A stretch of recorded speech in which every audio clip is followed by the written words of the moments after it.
On the morning of December 1st, 1945, less than 6 months after World War II ended, a German general stood blindfolded, hands tied behind his back, against a wooden post in a courtyard in Aversa, Italy. No crowd, no spectacle, just a firing squad, a camera, and history being made.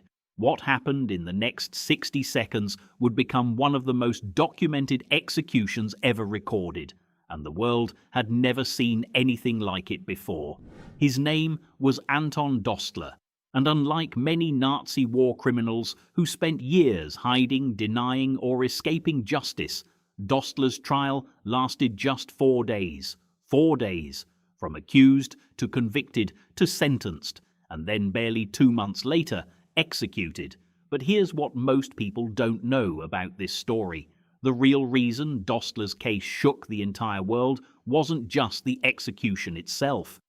It was what he ordered, and the reason he thought he could get away with it. Because Dostler didn't pull a trigger himself, he signed a paper, and that single signature killed 15 men in cold blood. This is the story of how one order, one trial, and one execution changed the rules of war forever. If you're new here, this is Darkroom Archive. I talk about the side of history people usually miss. Stick around if that's your thing. Anton Dostler was not a monster in the way most people imagine when they hear Nazi war criminal. He wasn't running a death camp. He wasn't conducting experiments. He was, by most military accounts, a career soldier, professional, disciplined, and decorated across 2 world wars. Born in Munich in 1891, Dostler rose through the German military the traditional way: slow, steady, methodical. By the time World War II exploded across Europe, he was already a general, commanding forces in Russia, then France, then Italy, and that's where everything unraveled. It was March 1944. Italy was a battlefield, Allied forces pushing north, German forces digging in, and small resistance and commando units operating behind enemy lines. On March the 22nd, 15 American soldiers from the Office of Strategic Services, the forerunner to the CIA, were captured near Spezia, Italy. Their mission was called Operation Ginny II. Their objective: destroy a key railway tunnel used by German supply lines. They never made it. They were captured before they could complete the mission, unarmed, in uniform. Under the rules of war, they were prisoners of war. They had rights. They were supposed to be interrogated, held, and eventually returned. But Anton Dostler had just received something called the Kommando Befehl, a standing order from Hitler himself. The order was simple and brutal. Any Allied commando captured behind German lines, regardless of uniform, regardless of surrender, was to be executed immediately. No trial, no mercy, no exceptions. And Dostler followed it. Within hours of their capture, all 15 American soldiers were taken to a secluded area near Meglia. They were bound, and they were shot. No formal charges, no military tribunal, no chance to speak. Just 15 men, young men, most of them, killed on the order of one general who believed he was protected by a piece of paper signed by Adolf Hitler. Here's what makes this moment so chilling. Dostler didn't even hesitate. His own subordinates questioned the order. At least one of his officers raised concerns, reportedly asking whether executing uniformed prisoners violated international law. Dostler's response was essentially, "I have my orders, carry them out." And they did. Fast forward 14 months. Germany surrenders. The war in Europe is over. And now the Allies face a question nobody had ever seriously answered before. What do you do with men who committed war crimes while following orders? For years, centuries really, I was following orders had been an almost bulletproof legal defense in military law. Soldiers weren't supposed to disobey their commanders. That was the structure. That was the code. But the Allies, led by the United States, decided that argument was no longer acceptable, and Anton Dostler was going to be the first test case.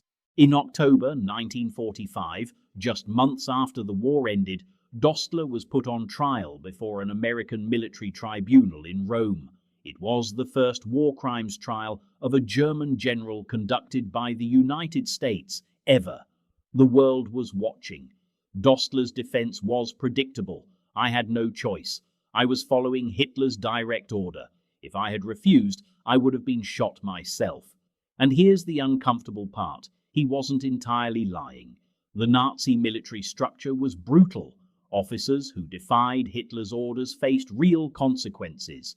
Dostler's lawyers argued that placing him in front of a firing squad for following a legal command, legal under Nazi law, was fundamentally unjust. But the prosecution came back with something harder to argue against. They pointed to his own officers, officers who had raised objections, officers who had expressed doubt, men under Dostler's command who questioned whether the order was lawful. Dostler had options. He had people around him asking the right questions. He chose to ignore them. The tribunal deliberated for just a few hours. Guilty.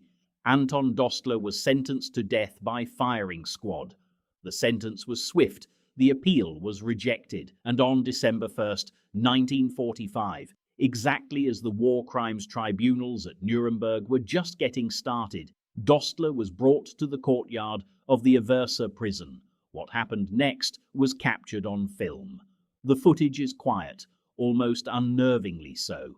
Dostler walks into the courtyard with a strange kind of composure, the composure of a man who has already accepted what's coming.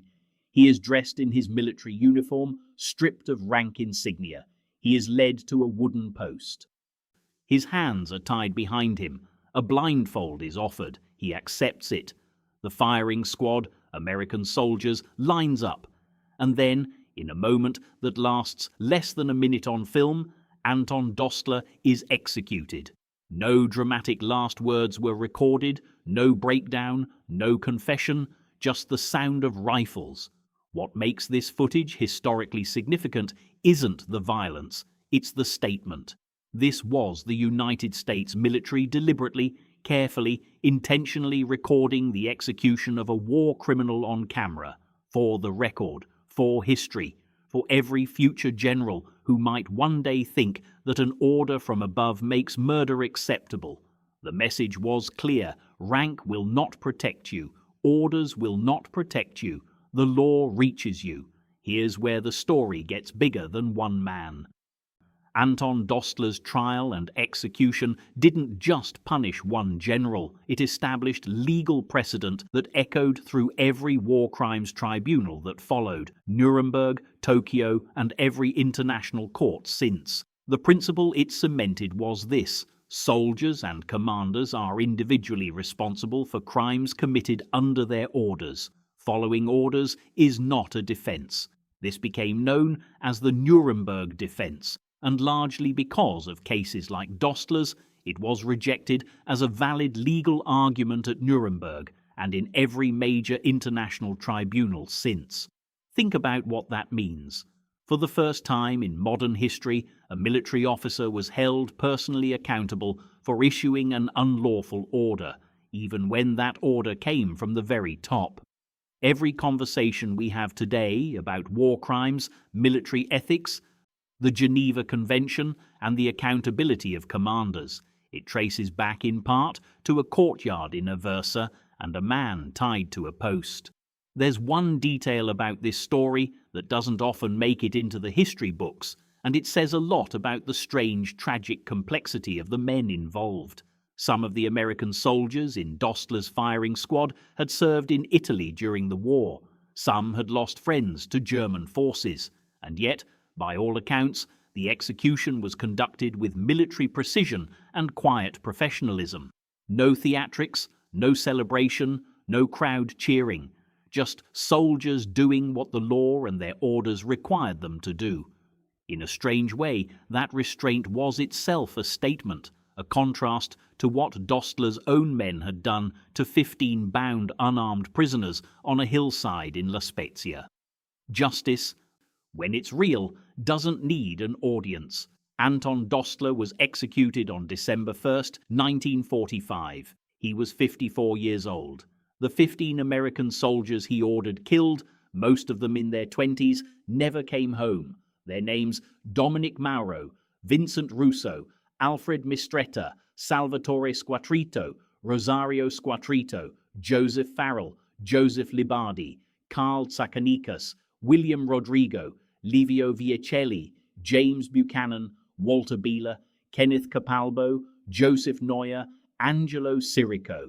Say their names, because that's ultimately what this story is about. Not the general, not the trial, not even the historic footage. It's about 15 men who deserve to come home, and a legal system that, however imperfect, however slow, eventually decided their lives mattered.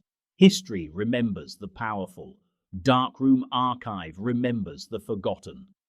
If this video added something to your understanding, subscribe, share it with someone, and leave a comment. Tell me which name you'll remember. I'll see you in the next episode.